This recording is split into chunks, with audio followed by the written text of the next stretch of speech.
Roštilj nas je održao, njemu hvala.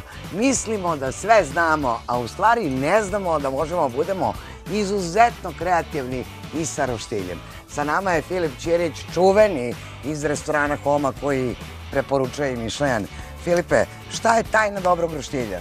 Tajna dobrog roštilja je u 100% domaćem svežem mesu i ovom prilikom u... Šta nam praviš danas? Rebarca. Svinjska rebarca. A ova rebarca, koliko ja mogu da vidim, prethodno... Su kuvana. Ma nisam znala, to je dobra fora. Vrlo je važno. Ti si napravio jedan umak kojim ćeš da namažeš ovo. Od čega je napravljeno? Kari, džem od šipka. O, vidi, to je divno. Dalje? Malo soja sosa, malo belog luka, ali u prahu. Malo ulja, da. I kim. Kim. Koja kombinacija. Evo ja ti sad prepuštam seno, podijum je tvoj, da vidimo šta ćeš da uradiš. Ukuvani sos od paradajza sa malo suvog bosiljka, kari. Posle karija ide malo veća količina džema od šipka,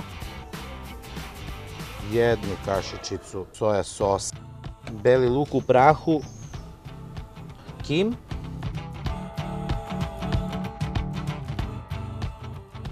ulja. Sve ovo je potrebno samleti u blenderu, procediti, rebarca, premažemo pre pečenja i nakon. I sad nosimo ovo na ruku.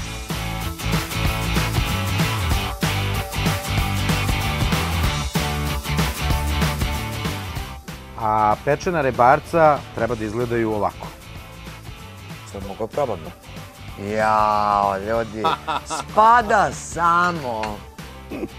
Pa, kvalitet je kvalitet. Kako se seća sveže domaće meso.